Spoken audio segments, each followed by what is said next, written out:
Greetings, everyone, and welcome back to another episode of Plan B Success. We have Nicole Jansen with us today, and she's the founder of Leaders of Transformation. So she's a coach for the last 30 plus years who's trained thousands of leaders, and she's a certified human behavior specialist, a transformational business coach, an intervention coach, strategic intervention coach, and a master facilitator. So we'll hear about her journey, her work, and where she's headed right from her. So welcome, Nicole. Thank you, Rajiv. I'm excited to be here today. Awesome. So you've been a coach for a pretty long time. So tell us, how has that journey been?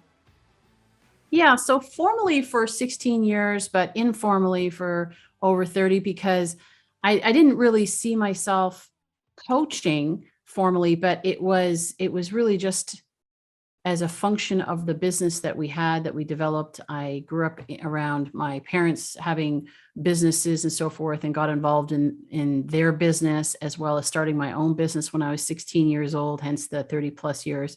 And just, very quickly building a team and supporting that team with all the things that they were dealing with, whether it be mindset, whether it be time management, and it was this whole idea. We talk about Plan B. It was majority of the people that I worked with, they had a full-time job, and this was something that they were doing on the side. It was in the direct sales business. And so helping them to navigate having that side hustle, if you will, that business that they were actually looking to develop into a full-time income. And so, I kind of, as I said, kind of fell into it, I guess, by nature of my parents being involved in it and really loving it.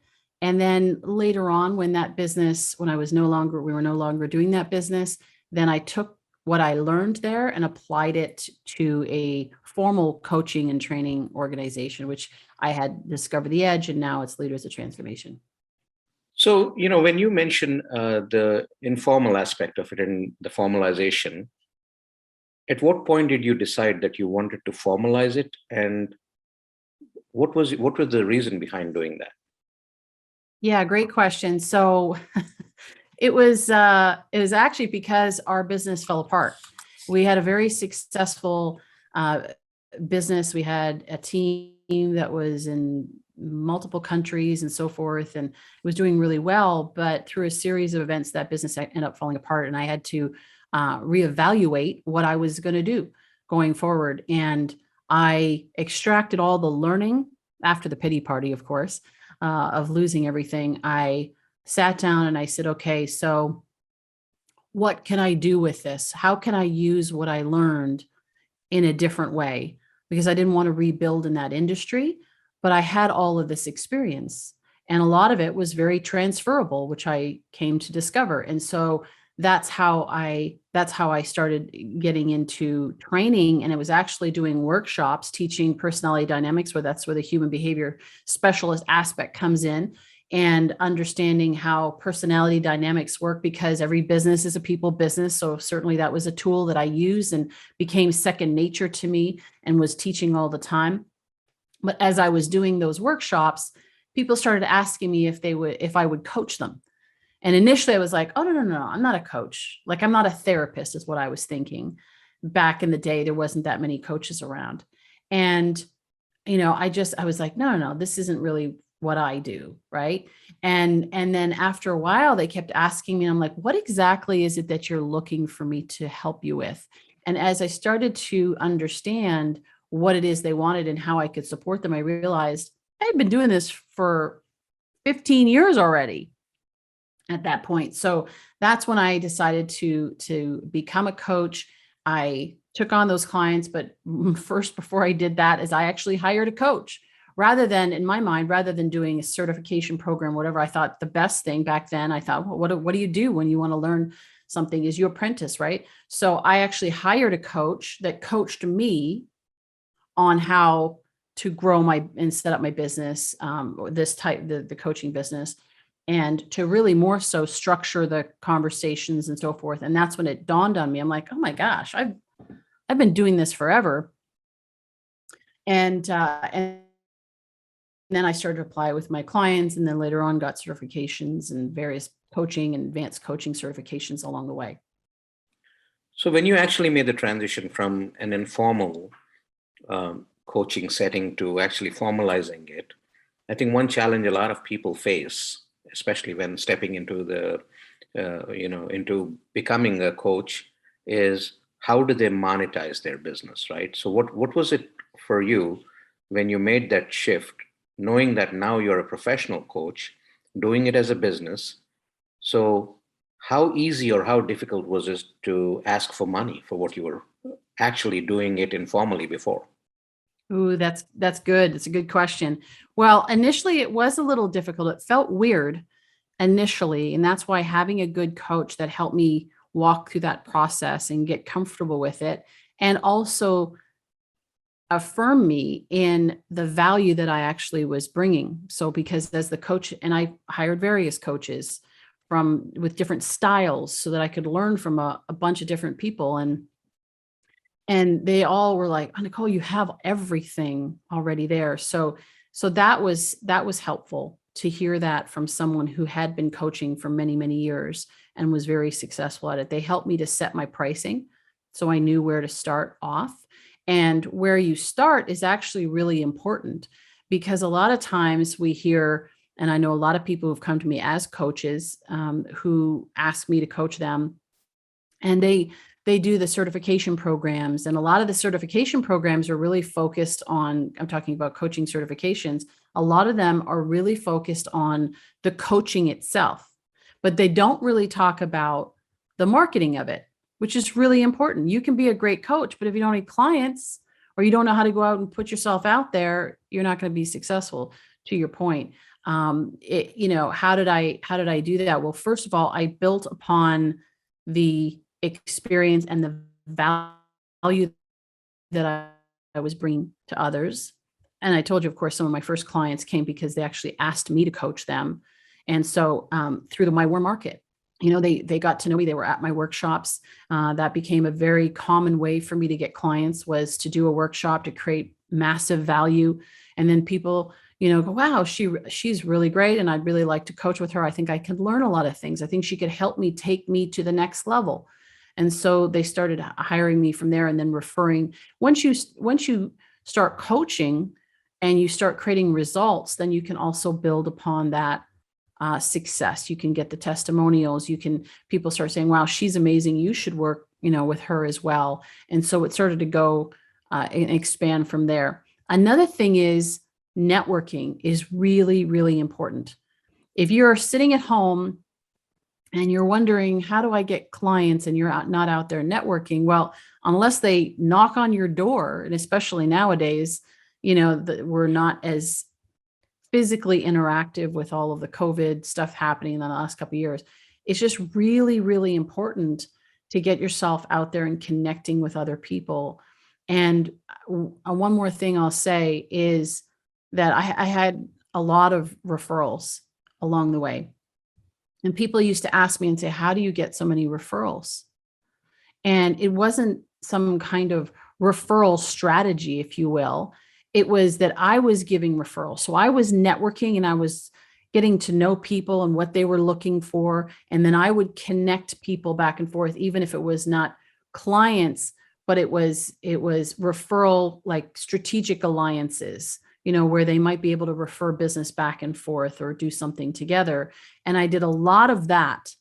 And because I did that, it was by nature, I didn't look for it, but that law of reciprocity started to kick in and people started to refer business to me as well, because I was top of mind and I'd already built that goodwill with them. I didn't do it, as I said, for that reason, but it became as a byproduct of just enjoying the fact that I could actually connect two people. Somebody asked me one time and said, why do you do that? It's like, well, because I can, because I know you're looking for something and I know they're looking for something, and you both can help each other out with that. Why wouldn't I make that connection?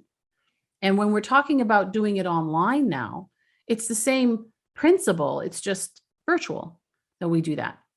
And I think too often right now, people are thinking about how much more can I get? How can I get clients? How can I get referrals? How can I get more visibility? And the real question to start off with is, how can I give more value? I believe that sales is really about creating so much value in the marketplace that the marketplace wants to pay you back for it. And so you start to create this exchange.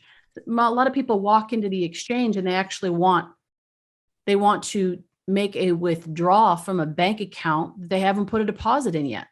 Does that make sense? Absolutely, absolutely. So, in terms of the clients that reach out to you, or the prospects for that matter, what kind of services are they looking for? What do you believe is your superpower? Hmm.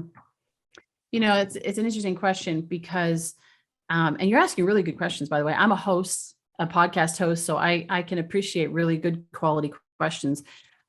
My superpower, it's funny because I've asked myself this because there's a lot of skills that I can pull from my experience. But it is cutting through all of the noise and being able to see clearly what the real issue is and then dealing with that issue. But in that, it's the ability to be present in the moment. And so what people hire me for is they hire me for, or they reach out to me because they have some kind of issue going on. Maybe it's a relational issue in their business and their team is not performing the way they need to, or there's lots of dysfunction, or as a leader, they're just not able to move the needle. Things are not moving forward. They're stuck, right? Or they're successful and they want to go to the next level, but there's at some point I'm here and I want to be there. And I want somebody to help me move forward. Now, a lot of times, whether it's sales or increasing productivity or profitability, that's kind of the outcome. But what we work on and say, so yes, I can get results, but what we work on is what is actually driving that. So we look at the roots, which are our belief systems and mindset and identity. And who are you and what is your actual purpose? So my superpower is getting to that, because I can talk strategy all day long and I'm really good at strategy. I can talk about tactics. I can teach sales skills and business skills and all of it. But unless your mindset, unless your belief system is set up for success, none of that's going to matter. And that's what happens. A lot of times people are up here trying to change their behavior and habits and action and do more. What do I need to do more of? Well, the real question is maybe you need to do less of something so that you can actually have the capacity and the energy to do more of the things that are actually the right things. Maybe you're saying yes to too many things, which is causing you to have to say no unknowingly to the things that you really need to be working on. So it's less is more, if that makes sense. Yes. There's when someone comes forward, first thing is kind of cutting through that barrier of, do I really need a coach? A lot of people go through that question, right? So they think, what is a coach going to teach me that I already don't know, or that a book is not going to tell me, or a course is not going to tell me. And then somewhere down the line, they figure out that even after that, they still do need a coach. And every client is looking at ROI in a different way. Like you mentioned, if you're coaching someone for sales, it's the numbers, right? But as a coach, you're also looking for a certain ROI to kind of up your game as you move along. What do you look for? Yeah. So in terms of my ROI, what I'm looking for with the client, Yes. yeah, for me, I'm looking at impact. I'm looking for, if somebody says, I just want to make a lot of money and buy fancy cars and so forth, I'm like, awesome, congratulations. So what? For what? Right? So you can drive around and look good in your car. I mean, that's great, but what about, and I actually had a guy once, he said, somebody, again, another referral said, you should go to Nicole's workshop. And so I was talking to him and he said, why should I go to your workshop? I already have a 6-figure, income and so forth. And, 6 figures for some, that's a lot, right? If you're used to 50,000, 6 figures is a lot. For somebody who's used to 7 figures, it's not, it's all relative. Okay. Right. But he was quite impressed with, his success. And I said, that's fantastic. How many other people are you helping to achieve that?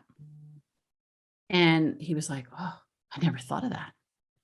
And see, what a coach does is a coach stretches you beyond, not My agenda is not to create what I want. It's to create what they want, but to stretch them in what they even believe is possible for themselves. Because a lot of times we set ceilings on our own capability, our own success, and they're actually ceilings that have been developed or designed not determined by our own potential, but by what other people have said that we're capable of. So what my ROI is, number one, obviously I want people to get what it is that they hire me for. But number two, I want to challenge them beyond that. I want to challenge them to not just make their life better, but how are they making the world a better place? How are they creating an impact in their community? That's the real game, And I had a gentleman. I actually work with a lot of men and alpha males, very strong-willed men as well, and powerhouse leaders and all that. And I had one gentleman who was another referral who came to me, and he said, why should I hire you as a coach? I mean, I'm the most successful in my town. I'm all that, right? And I said, that's fantastic. Who do you look up to? Who's stretching you? And he was like, oh, I don't know. That's a good question. So what a coach does, a coach takes you beyond where you're able to go yourself, because you can't see outside the fishbowl that you're actually in. And so that's what I do. I ask really good questions and challenge people to really even reevaluate their beliefs, reevaluate the belief that they have about themselves and what they're capable of, reevaluate their belief about others, and reevaluate the belief that they have about the world around them, so they can go beyond the sustaining, survival, comfortable to, the world needs more leaders. They need more leaders that are going to get outside themselves and taking care of their own me and mine, to actually look outside and say, okay, I'm taken care of now. How can I make a difference in the world around me? There's a lot of hurting people. There's a lot of issues that need to be solved. And that's, for me, that's the game. That's the leaders of transformation. That's the up-leveling of the game. Awesome. So, throughout your career, I'm sure you've coached so many people. When you reflect back on that, any particular challenge that kind of stands out, that kind of tested your mettle? One of the challenging things is when people don't want to change. When they don't want to change, when they say they want to change, but they're not willing to do what it takes to change. And how that challenges me is by me not forcing my agenda on a client. Everybody is going at their own pace. So as much as I always want to challenge people beyond, right, and help them expand and maximize their potential, at the same time, some people are just not ready to go there. Maybe it's not their time. Maybe I'm not their coach. And I need to be aware. I need to recognize that quickly. And if we're not able to move them forward, then I have fired clients before and said, look, I can't take your money. I can't take your money because you're not willing to do what we're saying here. So we're just having a conversation. Right. And one of the early clients that I had, actually, she was thinking of starting a business. And so I was helping her with that. And I think she was like my second or third formal client. And she was just like going around in circles. She wouldn't do it. She wouldn't do what she's, had committed to for that week. And I said to her, I said, Sheila, I don't actually think you want to do this. Right. I don't think you're ready to do this. And I said, I can't take your money. What I would suggest you do is, you just want to talk about it, and that's fine. You want to marinate on it and whatever.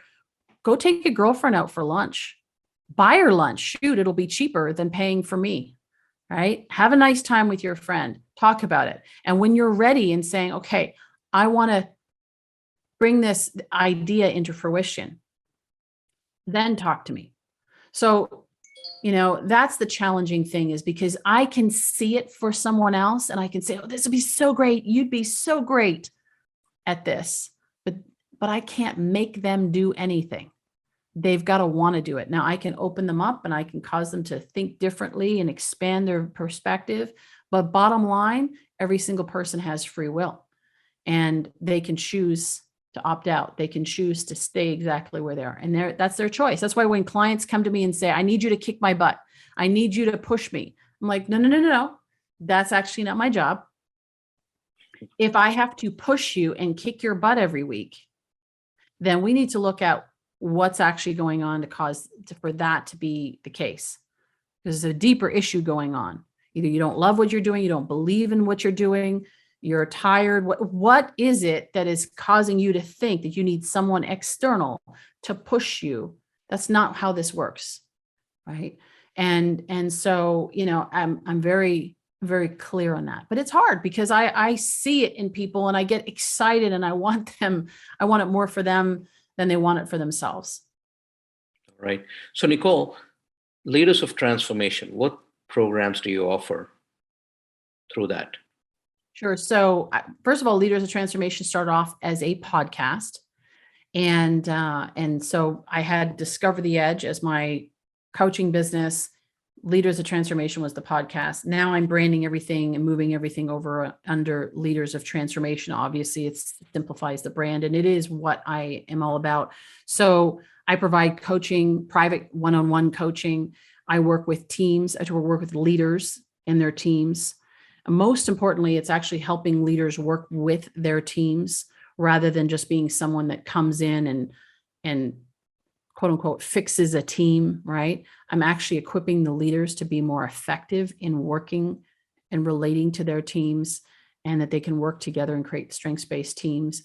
I also provide workshops. I do still teach DISC, the personality dynamics, Strengths Finder. I use some of these tools depending on what's happening. So what I do is I work with leaders and I say, okay, so what is actually going on? We dive in, we do an assessment of their business, assessment of their team, an assessment of their leadership. And then from there, I custom design programs and I have lots of options. I've got a big toolbox, and then I custom design it for what it is that they need rather than trying to fit them into some set program that I have. For someone who's trying to, get into coaching or understand what it takes to be a coach, what's the best way for them to find you? Go to leadersoftransformation.com. That'd be the easiest way. And then, of course, I'm on LinkedIn like you. I'm very active on LinkedIn, on Facebook, social, all across social. Also have a YouTube channel. But the best place, and it's all there at the leadersoftransformation.com. Awesome. And any words of recommendation for wannabe coaches? I would say is before you can coach, you need to be coached. You need to take care of yourself and deal with the stuff that you've got going on. Now, you're never going to get to the point where you have it all worked out. Life is a journey, right? But you need to be at a certain point where your story and your stuff does not come into the picture. It doesn't come into the conversation. I find too many times coaches are saying, I want to coach someone else when they haven't yet dealt with their own stuff, that they're actually in the middle of dealing with their stuff and they're trying to coach somebody else to go through the stuff. No, you kind of need to get to the other side of the minefield before you can help somebody else successfully go through the minefield. So I would say for coaches that want to be coaches, hire a coach, work out the stuff that you don't even know. You think I'm fine, everything's good. Have a coach challenge that, and to challenge you to dig deep, and so that you can really understand yourself. And as I said, so that your story and your stuff doesn't get projected on your clients. That would be my recommendation as a starting point. Because as you expand your space, as you expand yourself and you get clearer, you will actually attract people to you. You will attract opportunities to you. You will be able to see opportunities around you. But if you got all this stuff going on and you're wondering why people don't want to hire you, right? It's because maybe there's some stuff, like maybe there's some blocks there, right? Maybe there's some baggage there. You just got to let go of the baggage, right? And we all have it. We all have it. This isn't about being broken or needing to be fixed. It's actually, we all have stuff, trauma experiences that we've been through, and we've got to heal those wounds. Otherwise, when we go into coaching sessions or we go out there and networking, it's going to show up and people might not recognize it and know what it is, but there's something off and they can't figure it out. But when you meet somebody who is clear, somebody who has dealt with their stuff, that has processed through that stuff, there's just a different energy about them. There's a clarity, there's an openness, and there's a capacity for them to be fully, what I talked about earlier, is being fully present in the conversation. Fully present, you can actually hear what's being said, and you can also hear what's not being said. Awesome. Well, Nicole, thank you so much for joining us today and walking us through your journey and your experiences as a coach and as someone who facilitates coaching for others as well as helps them reach their goals. Any takeaway for the listeners before I let you go? I think we talked about a lot here, and thank you, Rajiv, for having me on the show. I really appreciate it. It means a lot. Because I know it's a responsibility that you have to your audience to make sure that you bring great value to your audience. And hopefully we did that today.